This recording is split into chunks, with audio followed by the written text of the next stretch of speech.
Hey guys, welcome back to Adapted Adventures. I'm Casey, and on this channel we talk about wheelchair equipment, accessible travel, and lifestyle tips. So with summer just around the corner and the weather getting really nice here in Minnesota and kind of across the country as we come out of winter, I'm really excited to share with you an experience that I was able to do last summer for the very first time, and it's a relatively new program here in Minnesota. So in June of 2022, the Minnesota Department of Natural Resources announced a program where they would be providing all-terrain electric wheelchairs at 5 different state parks across the state to help people with disabilities or mobility issues more fully experience the great outdoors. So my sister actually brought this program to my attention. I didn't know about it. And admittedly, I was a little bit hesitant at first. And that might be kind of, to my ego, a little bit a part of my ego. With the all-terrain wheelchairs being electric, there's not a lot of like physical or manual power involved with operating them. And so like I'm a big proponent of being independent and wanting to push myself, and I had a hard time a little bit getting over that in my head at first, but I'm really glad I got over that because we went in August of last summer and it was an amazing experience. So here at this program in Minnesota, there's no fee to use the chairs and stuff. You just have to call ahead to reserve. And it was a really simple program and simple process. And actually, because of the weekend that we went, there was no other people who wanted to be using it at the time that day that we did. So the park ranger who helps you set it up at the park headquarters told us we can take it for as long as we want. And it was really, really fun. They give you a little map of the different trails that they're okay with you using the chair on. And to be honest, the area that you could use the chair on compared to the part where they didn't want you to was very, very minimal. And I think that's just because some of the trails in the park go through or over like a stream, and they don't want you running the chair through the water. They are, like I said, they are electric.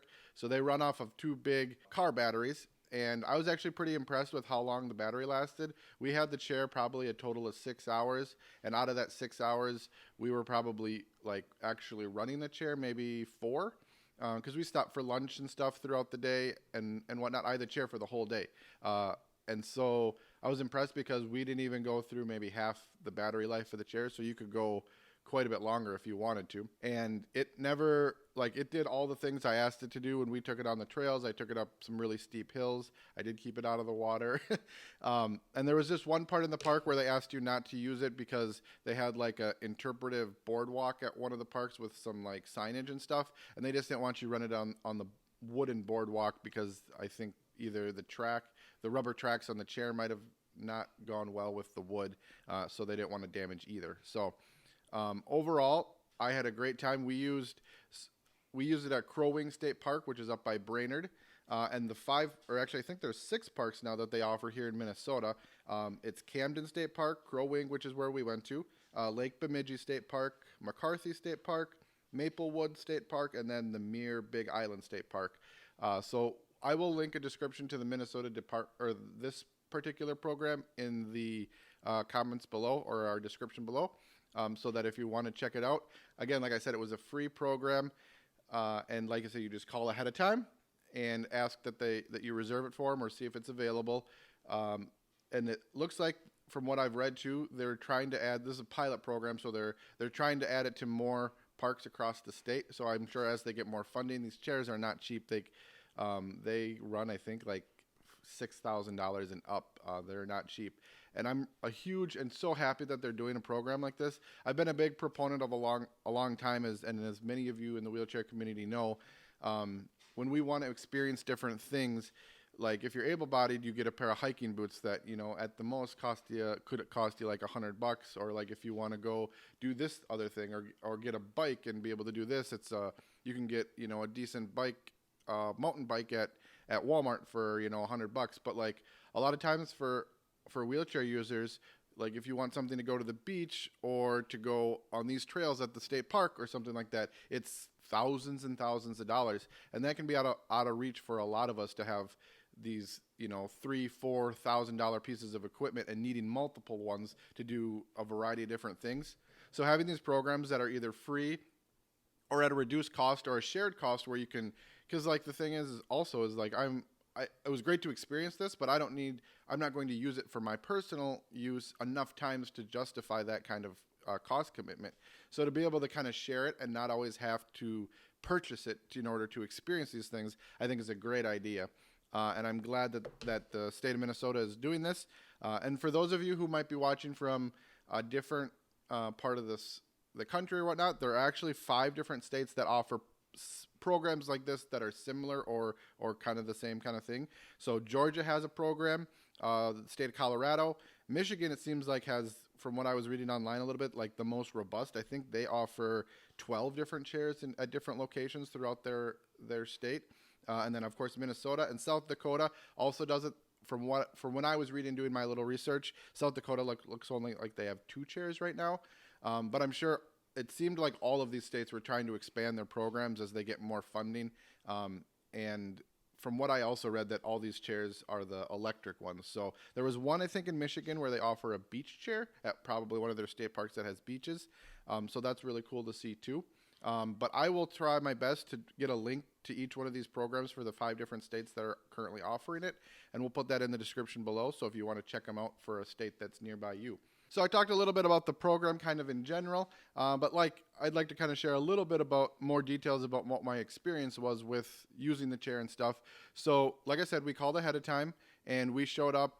We were camping 3 days, 2 nights at the park. So we came in on a Friday night and our plan was to use the chair on Saturday. So we showed up at the camp headquarters where they keep the chair on Saturday morning. And you have to sign a waiver and things like that because admittedly there's somewhat of a risk if you're using it. But the park ranger was very knowledgeable at how the chair worked. It's a electric joystick that was here on my right side. It's got big armrests and a back headrest. And then it does have shoulder straps that come across your shoulders and you kind of buckle in almost like a 5. Well, it's not 5-point because it doesn't come between your legs, but big shoulder straps and then a waist belt as well. And admittedly, for me at first, I was like, oh, I don't need the seat belt. We're not going to need this. But within 5 minutes of me using the chair, I went up a curb and back down it and then realized that it might be a good idea to put the shoulder straps on. And so they do say this on the website, but I also recommend it too, that if, depending on your mobility level and whatnot, if you need help transferring, the park rangers aren't allowed or able to help you. So if you need help with transfers and stuff, make sure you have someone who's along with you. But I was able to get in and out of the chair on my own from my day chair, and then they kept we parked at the headquarters, so we put my day chair in our personal vehicle so that they didn't have to watch it or if people were in and out. So, but they even provided sunscreen and bug spray with the chair. I'm not sure if they'll do that at all the parks, but it was nice. And the guy was really relaxed, and he just said, go out, have fun with it. If it runs, if you're running low on battery, bring it back. But we don't have anybody else booked for the day, so you're welcome to take it for as long as you want. And so the other thing is that we were really impressed with is how quiet it was. So I was kind of worried that it being motorized, was it going to be so loud that I couldn't enjoy, conversation with Andrea, and my sister was with us too. But actually we were super impressed with, you can hear the hum of the electric motors, but not so loud that it even interrupted conversation. We could speak at a normal tone as we were walking down the trails. You can still hear the birds and everything. So that was really cool. Again, like I said, I was hesitant at first because I'm I don't know. I like being able to push myself and propel myself and kind of get out and explore like that. But also on the flip side, this really helped me enjoy having to not be struggling to do that kind of stuff. And there were definitely parts of the trails that we went on that I would not have been able to physically do because they were too steep or too ruddy. Even with an off-road wheelchair with my freewheel, which you guys have seen if you watch the channel, some of the trails that I was able to go on with the all-terrain chair wouldn't have been possible even with the freewheel. So it was a great experience. I've seen more of a state park in that one day than I have in many other times of going on our own. And so that was great for us. We stopped and I was able to get out of the chair and stuff for lunch. They are big. This desk here, they're probably about that wide. but you feel pretty stable in the chair. Like I went down some pretty steep inclines and up some steep inclines, and I think we might even have video of me going up and down like a stair. And like while you kind of feel it at first, you can with the shoulder straps on, you feel pretty secure. And that's the other thing too, is if you want, I remember the chair, like you have the joystick that controls the chair and you can swivel and pivot and everything, but also there's another little joystick on the left side that just goes one or two or back and forth, and that one adjusts the angle that you sit in, or the chair, how the chair sits depending on the tracks. So like if you want to be seated back in the, or like kind of reclined a little bit more, you can tip it back. And I did that occasionally throughout the day, especially like I don't think it would have, the chair was never going to tip over. I never felt that like I was going to put it up an incline too much that it was going to tip forward or backwards, but like just kind of for peace of mind, so that one, I'm not hanging on the shoulder straps, I did dump it a little bit more, and then you lean back, and so that when you go down a hill and it leans forward, you're not like facing the ground as you do that. So that's a nice thing too, especially just for if you might have a little less trunk stability or trunk control, you can tilt yourself back and feel comfortable. Like I said, it did have a headrest, but I feel, I don't know, I have to look at did we take it off? I don't know if we took it off. You can see in the video if we took it off or not.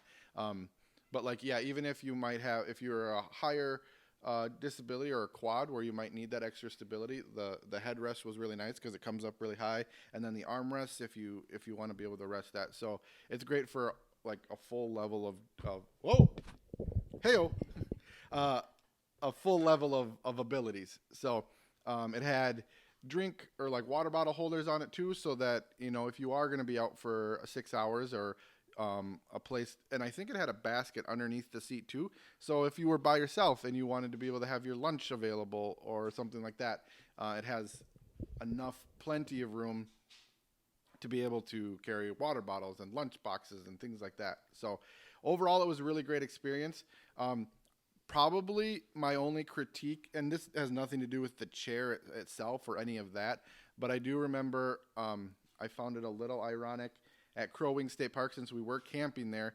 They were, so Minnesota DNR, and I understand that I think the DNR and State Park program is working on this, but I found it interesting that they had this program at Crow Wing State Park, but we did actually have a little bit of issue with the accessibility of the bathrooms and the showers at the campsite there. So there was no accessible shower, and I was able to make it work with Andrea's help. We threw like a plastic chair or a camp chair in the shower, and I transferred in.